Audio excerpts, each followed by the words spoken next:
موت آکر رہے گی، اس سے کسی کو انکار نہیں ہے۔ ہر جاندار موت سے ڈرتا ہے اور موت سے خود کو دور رکھنے کی تمام کوششیں کرتا ہے، بلکہ موت سے بھاگتا بھی ہے۔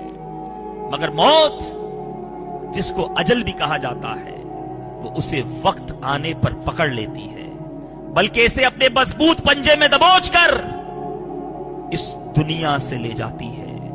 قرآن مجید فرقان حمید میں سورہ جمعہ آیت نمبر 8 میں ارشاد ہوتا ہے، ترجمہ کنز الایمان، تم فرماؤ وہ موت جس سے تم بھاگتے ہو وہ تو ضرور تمہیں ملنی ہے۔ ایک اور جگہ سورہ نساء آیت نمبر 28 میں ارشاد ہوتا ہے، ترجمہ کنز الایمان، تم جہاں کہیں ہو موت تمہیں آ لے گی، اگرچہ مضبوط قلعوں میں ہو۔ کوئی گل باقی رہے گا نہ چمن رہ جائے گا، کوئی گل باقی رہے گا نہ چمن رہ جائے گا، پر رسول اللہ کا دین حسن رہ جائے گا۔ ہم سفیروں باغ میں ہے کوئی دم کا چہچہا، بلبلیں اڑ جائیں گی سونا چمن رہ جائے گا۔ اطلس و کم خواب کی پوشاک پر نازا نہ ہو، اس تنے بے جان پر خاکی کفن رہ جائے گا۔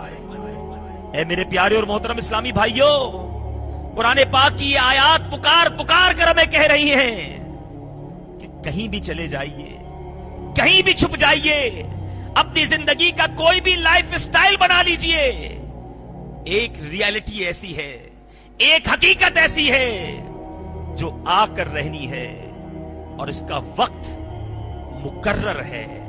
پرٹیکولر ٹائم پر ہی موت آئے گی۔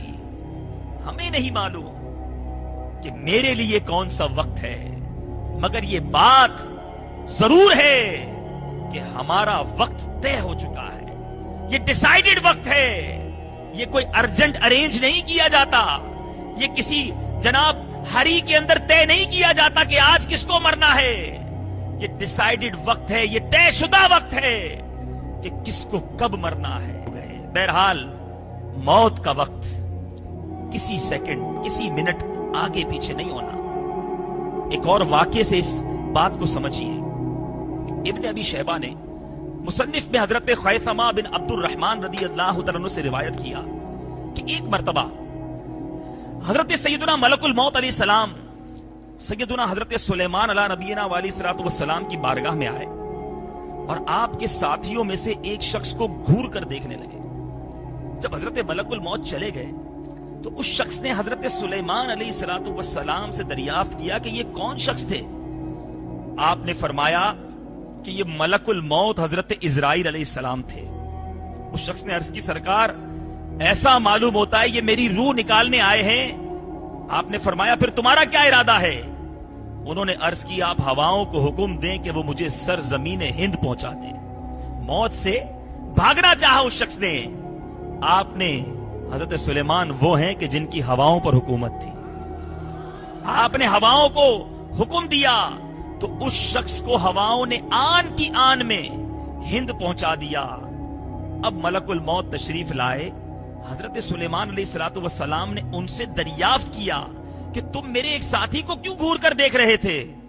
انہوں نے کہا، حضرت میں اس بات پر تعجب کر رہا تھا کہ مجھے تو حکم دیا گیا ہے کہ اس شخص کی روح اس وقت میں نے قبض کرنی ہے اور یہ شخص اس وقت ہند میں ہوگا، مگر یہ شخص آپ کے پاس بیٹھا ہے۔ میں حیران ہوں، مگر آپ کی دعا سے، اس شخص کی آرزو سے آپ نے اسے ہند پہنچایا، اور ملک الموت نے اس کی روح پرٹیکولر ٹائم پر، پرٹیکولر پلیس پر، معینہ وقت پر، معینہ جگہ پر قبض فرما لی۔ پتا چلا وقت بھی مقرر ہے اور جگہ بھی مقرر ہے، مگر میں بے خبر ہوں۔ ہمیں نہیں پتا کہ کس وقت، کس جگہ میرا آخری سفر شروع ہو جانا ہے۔ کئی واقعات آپ بھی پڑھتے ہیں، سنتے ہیں، دیکھتے ہیں۔ صبح ہٹا کٹا شخص ملتا ہے، آپ کے ساتھ گفتگو کر رہا ہوتا ہے، مسکرا مسکرا کر مل رہا ہوتا ہے، اور شام کو خبر آتی ہے کہ اس کا انتقال ہو گیا. صبح جو اپنے گھر والوں سے محبت اور پیار اور شفقت کے ساتھ مل کر گیا ہوتا ہے وہ رات کو گھر نہیں آتا, قبر میں پہنچ جاتا ہے. یہ سارے واقعات ہمارے لیے ایک بہت بڑا میسج ہے. کتنی پلاننگ کرنی ہے کر لیجئے, جتنے ارادے بنانے ہیں بنا لیجئے.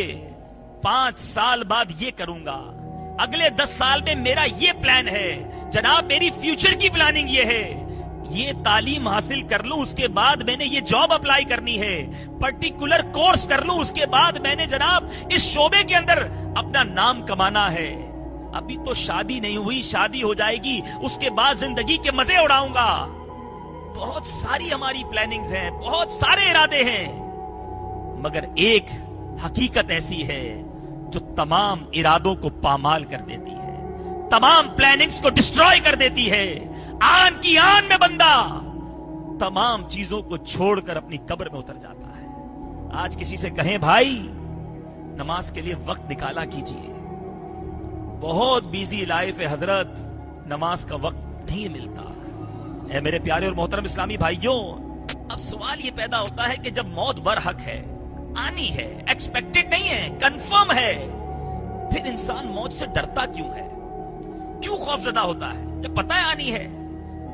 علماء بڑی پیاری بحث کرتے ہیں کہ جو شخص دنیاوی لذتوں میں منہمک ہوتا ہے, عیش کوشیوں میں منہمک ہوتا ہے, دنیا بھر کے تمام لذتوں میں وہ منہمک ہو جاتا ہے, اس کا عالی شان جب مکان بن جاتا ہے, دولت جمع کر لیتا ہے, لگزری آرام و آسائش والی زندگی گزارتا ہے, پھر اسے یہ ڈر لگتا ہے کہ یہ ساری چیزیں مجھ سے چھوٹ جائیں گی, یہ میری فیملی, میرے بچے, میری دنیا بھر کی جو عیاشیاں ہیں یہ سب ختم ہو جائیں گی, اور یہ سب چھوڑ کر اندھیری قبر میں کیسے جاؤں گا, اکیلا ہو جاؤں گا. اس لیے وہ شخص جب بھی موت کا لفظ سنتا ہے اس کے رونگٹے کھڑے ہو جاتے ہیں, وہ کانپنے لگ جاتا ہے, وہ کہتا ہے اس کی بات نہیں کرو, قبرستان کا تذکرہ نہ کرو. ارے بھائی کوئی اور بات کیجئے, یہ کیا آپ نے قبرستان کی باتیں اور موت کی باتیں کرنی شروع کر دی ہیں؟ حالانکہ باتیں نہیں, قبر میں جانا پڑے گا. آج جس کی بات سے ڈرتے ہو کل اسی قبر میں اکیلے جانا پڑے گا. آج جس قبرستان کا تذکرہ سننے سے خوف آتا ہے اسی قبرستان کا مکین ہمیں بننا پڑے گا. تو جہاں سفر کرنا ہے, جہاں قیام کرنا ہے, وہاں کا ذکر کیوں نہ کیا جائے, وہاں کی بات کیوں نہ کی جائے. ارے جس دنیا میں 50 60 60 70 سال رہ لو گے وہاں کی تو زندگی بھر باتیں کرتے رہو, اور جس قبر میں سینکڑوں ہزاروں سال رہنا, کہتے نہیں بھائی قبر کی بات نہ کیا کرے ہمارے سامنے, ڈر لگتا ہے ہمیں. تو علماء نے بتایا کہ اس لیے ڈر لگتا ہے, اور جو مومن ہوتا ہے, سرکار علیہ الصلوۃ والسلام کا عاشق ہوتا ہے, میرے آقا فرماتے ہیں, حدیث پاک میں آتا ہے, موت مومن کا تحفہ ہے, موت مومن کا پھول ہے. میرے پیارے اور محترم اسلامی بھائیوں, یہ تو بڑا عجیب بات ہو گئی. آج تک تو موت سے ڈرتے رہے, مدینے والے مصطفیٰ صلی اللہ تعالی علیہ وسلم فرماتے ہیں کہ موت مومن کے لیے تحفہ ہے. اب مزید اس کو ڈیفائن کرتے ہوئے, مزید اس کو ایکسپلین کرتے ہوئے, سرکار عالی وقار شفیع روز شمار جناب احمد مختار صلی اللہ تعالی علیہ وسلم نے حضرت ابو ذر غفاری رضی اللہ تعالیٰ عنہ سے ارشاد فرمایا, اے ابو ذر, دنیا مومن کے لیے قید خانہ ہے اور قبر امن کی جگہ ہے, اور جنت اس کا ٹھکانہ ہے. اے ابو ذر, دنیا کافر کی جنت ہے, قبر اس کا عذاب ہے, اور جہنم اس کا ٹھکانہ ہے. ارے جس کے لیے قبر امن ہو وہ پھر قبر کی بات سنتے میں کیوں گھبرائے؟ موت جس کے لیے تحفہ ہو وہ موت کے تذکرے سے کیوں ڈرے؟ مسئلہ یہ ہے کہ قبر کی تیاری نہیں کی ہے, موت کا سامان نہیں کیا ہے. دنیا میں اتنے مستغرق ہو چکے ہیں کہ اب دنیا چھوڑنے کا جی نہیں چاہتا. حالانکہ سرکار علیہ الصلوۃ والسلام کی دعا کیا تھی سنیے. کیا ہم کبھی یہ دعا کرتے ہیں؟ موت سے ڈر بھی لگتا ہے اور بعض اوقات موت سے نفرت ہو جاتی کہ موت کی محبت کیوں نہ ہو, مرنے کی تمنا کیوں نہ ہو. آئیے عاشقوں کے امام سے پوچھتے ہیں,